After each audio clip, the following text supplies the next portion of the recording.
Bonjour. Nous voici ici à King's Cross aujourd'hui, jeudi 7 juin 2018. Une occasion très importante parce que nous avons ici à notre présence le docteur Florent Poumou et l'honorable Martin Fayoulou.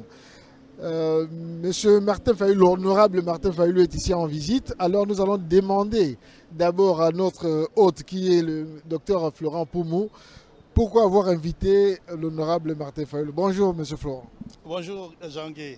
Heureux d'abord que vous ayez invité l'honorable. C'est quoi la raison?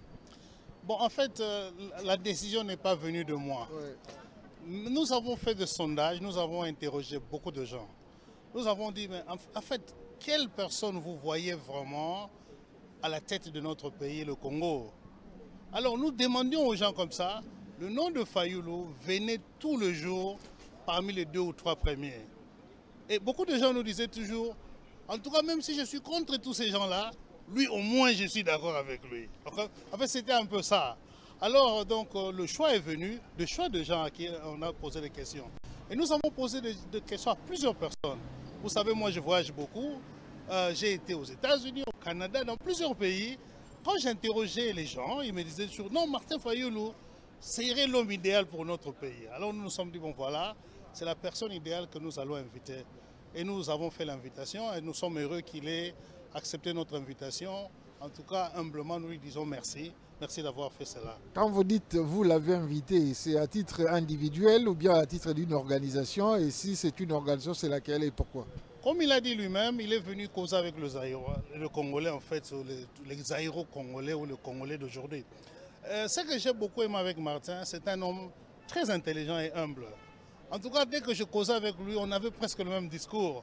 Il m'a épaté personnellement. Alors, nous l'avons invité et il a accepté de venir causer avec le Congolais. Il dit non, moi je suis venu entendre ce que les Congolais vont me dire. Alors nous sommes dans une logique, notre logique est quoi? Nous reprochons beaucoup de choses aux politiciens qui sont au Congo. Ah, pourquoi Félix n'a pas fait cela? Pourquoi Martin a accepté ceci? Pourquoi ils ne s'entendent pas? Nous nous sommes dit voilà, comment nous allons contribuer à ce que les choses changent? En les invitant, en discutant avec eux, en leur disant ce que nous pensons, eux aussi nous disent ce qu'ils pensent. Parce que vous savez, quand vous êtes sur le terrain, c'est différent quand vous regardez de l'extérieur. C'est comme quand vous êtes joueur de football. Vous voyez comment les spectateurs jouent. Ah, celui-là, il fallait tiaboyer. Mais en fait, il faut être là pour comprendre comment c'est difficile.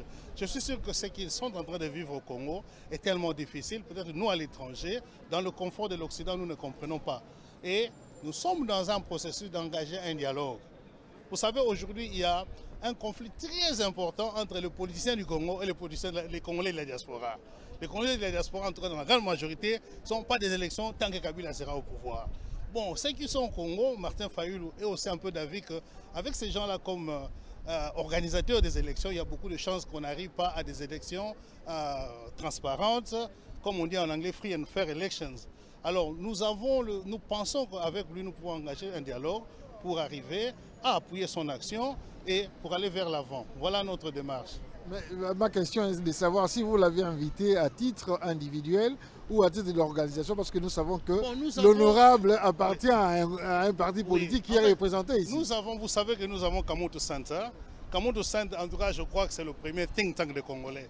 Quand nous avons créé Kamoto Center, moi je me rappelle, il n'y avait aucun think tank de Congolais. Et c'est à ce titre que j'ai été invité 2 fois au département d'État américain pour discuter de la politique du Congo. En fait, Kamoto Center, c'est un groupe de réflexion, de think tank. C'est dans ce cadre-là que nous avons dit, écoutez, notre groupe invite Martin Fayoulou. En accordance avec le parti.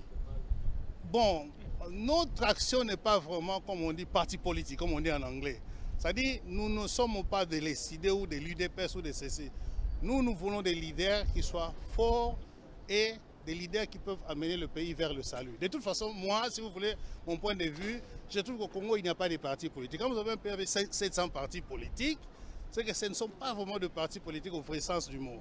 Donc nous devons aller vers l'avant. Nous soutenons beaucoup l'OCDE, nous soutenons beaucoup de gens. Mais nous, ce qui nous intéresse, c'est le Congolais et la personnalité de Fayoulou. Merci beaucoup. Voilà. Merci pour l'initiative. J'espère que cela va apporter beaucoup de fruits. Mais juste une dernière question avant d'aller chez l'honorable. Vous avez pris un risque, vous savez au moins quelle est l'atmosphère ici surtout à Londres ou au UK.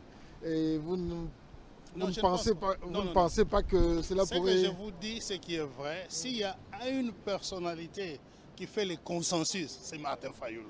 Ça, je vous le dis. Okay. Moi, j'ai beaucoup d'amis qui se disent de Félix, de l'UDPS, des gens de ceci et cela. En tout cas, tout le monde me dit toujours, si c'est Martin Fayulu, nous sommes d'accord. Okay. Oui, donc en tout cas, je pense que c'est quelqu'un qui peut créer un consensus avec une politique bien réfléchie. Il peut vraiment créer une cohésion entre tous les gens là pour qu'on puisse créer un leadership nouveau et fort dans ce pays-là. Merci beaucoup, docteur Florent. En tout cas, c'est avec joie que nous recevons l'invitation de l'honorable. Nous allons aller chez l'honorable. Honorable Martin Fayulu, bienvenue chez nous, enfin au UK. Le docteur Poumbu a déjà expliqué la raison pour laquelle vous êtes là. Mais si nous pouvons savoir d'abord l'état actuel du pays, parce que vous venez de quitter le pays il y a quelques heures, c'est comment la situation au pays? Le pays va mal. Il va même très mal. Kabila nous a mis dans une situation difficile à comprendre, difficile à expliquer. Il y a l'extrême pauvreté et il y a l'insécurité totale. Il y a plus de 4 500 000 personnes déplacées. Vous avez suivi le phénomène Kamwena Nsapu, où on a tué des gens, des populations dans les provinces du Kasaï. Vous avez Anituri où on instrumentalise les communautés pour que les Emma et les Lendu se battent sans raison valable.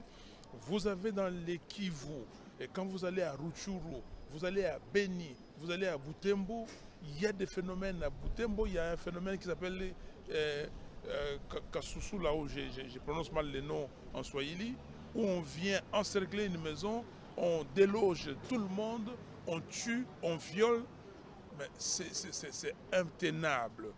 Et quand vous allez dans chaque province, il y a une situation extrêmement difficile, il y a une situation de déstabilisation. Il y a comme si c'était programmé pour liquider le Congo. Mais justement, vous êtes parlementaire, vous représentez une partie de la population, selon le fief d'où vous appartenez. Mais vous avez parlé de Kamwena Nsapu, vous avez parlé de Rutshuru Beni. Il y a des élus du peuple là-bas. Pourquoi ne parlent-ils pas? Pourquoi ne dénoncent-ils pas au niveau du Parlement afin que le gouvernement ou le pouvoir puisse prendre tout cela en charge? J'ai fait mon mandat de 5 ans. C'est 5 ans au Parlement. Et j'ai travaillé, j'ai dénoncé ces phénomènes des intrus. J'ai dénoncé les phénomènes M23. J'ai dénoncé les phénomènes des soldats rwandais qui étaient au Congo. J'ai fait des motions. J'ai fait, comment dire, des questions orales avec débat. J'ai fait mon travail.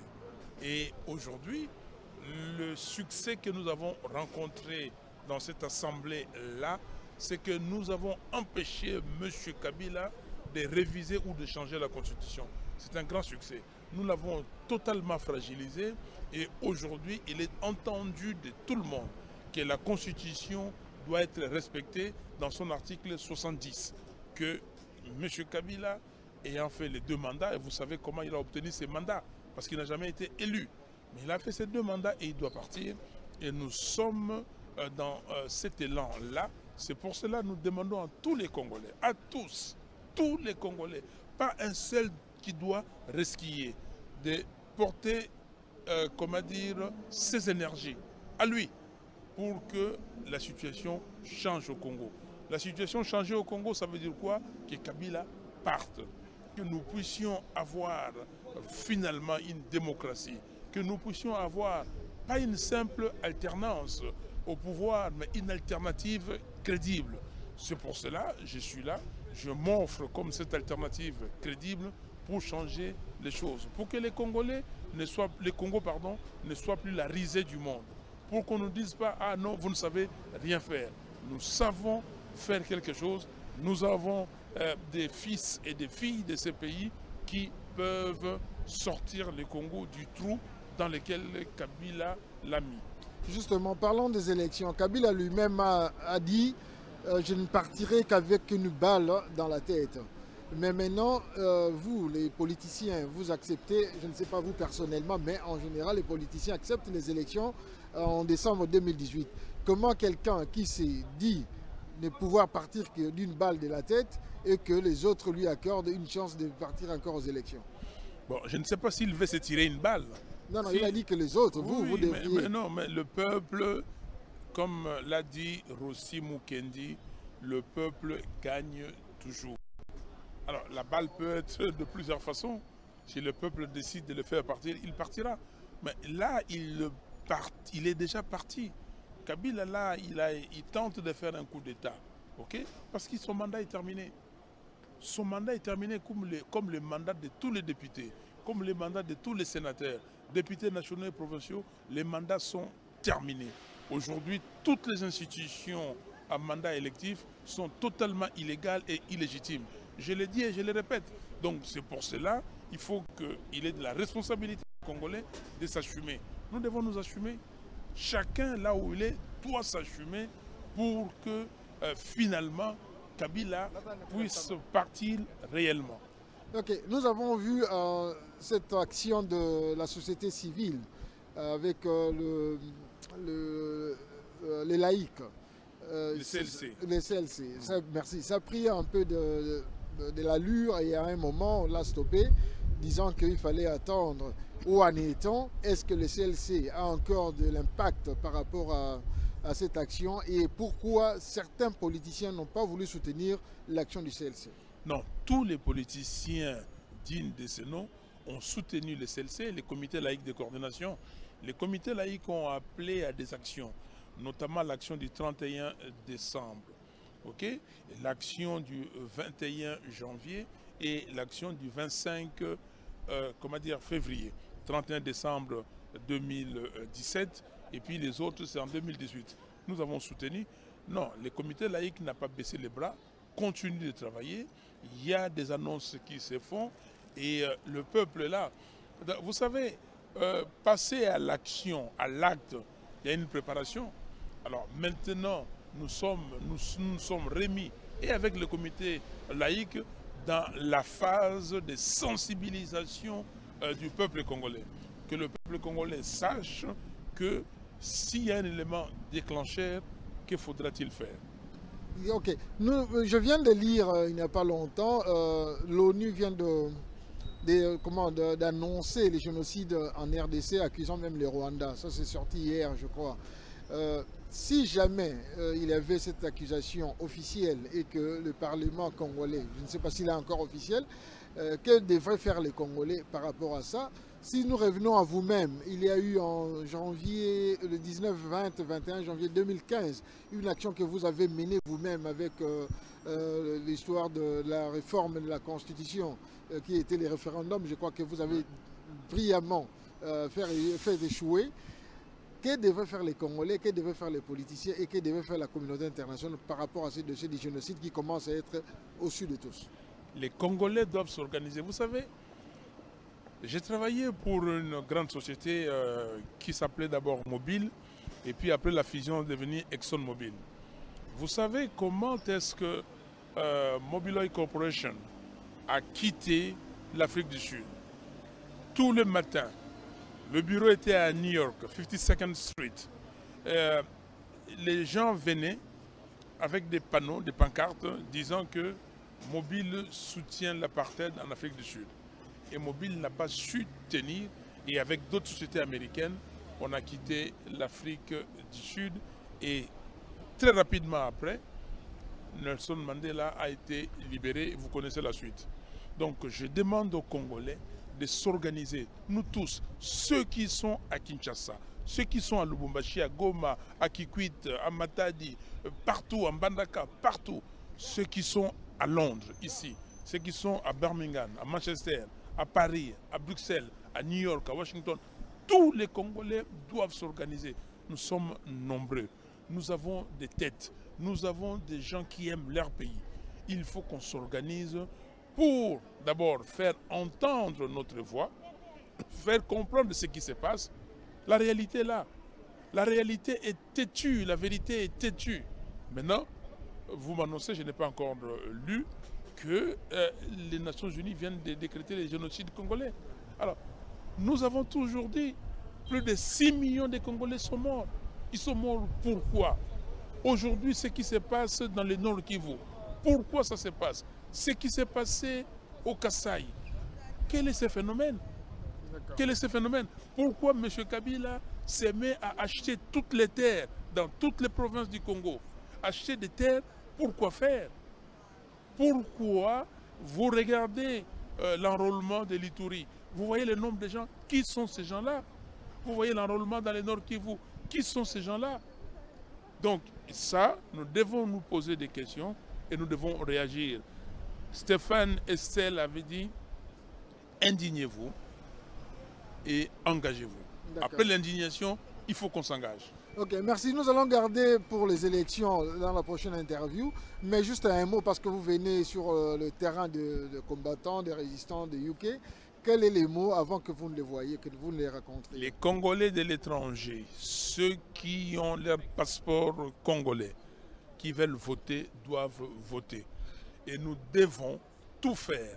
On ne peut pas changer de nouveau la loi électorale. Il est écrit que les Congolais de l'étranger doivent voter parce qu'ils sont Congolais à part entière. Quand ces gens-là ont décidé de le faire, d'inscrire ça dans la loi électorale, ils ne savaient pas. Il y a 1600 kits qui ont été achetés, qui dorment dans les entrepôts de la CNI pour l'enrôlement des Congolais de l'étranger depuis fin 2016. Pourquoi ils ne se sont pas organisés pour le faire? Ils pouvaient le faire et donc nous disons que pour les élections, il faut extirper le près de 10 millions de fictifs sur le fichier. 2, il faut arrêter avec cette histoire de machines à voter, à voler ou à tricher. 3, il faut arrêter avec la Cour constitutionnelle qui est au pas de M. Kabila. Et 4, il faut à tout prix que les Congolais de l'étranger puissent être enrôlés et qu'ils votent. Nous vous remercions, nous vous aurons encore dans la prochaine interview. Vraiment, bienvenue encore une fois chez nous et bonne chance pour le petit séjour qui vous est accordé ici. Merci. Merci honorable. Merci. JGK au micro et bye bye. Voilà. Congo Synthèse. La synthèse des infos de la RDC, l'Afrique et le reste du monde. Une seule adresse. www.congosynthèse.com.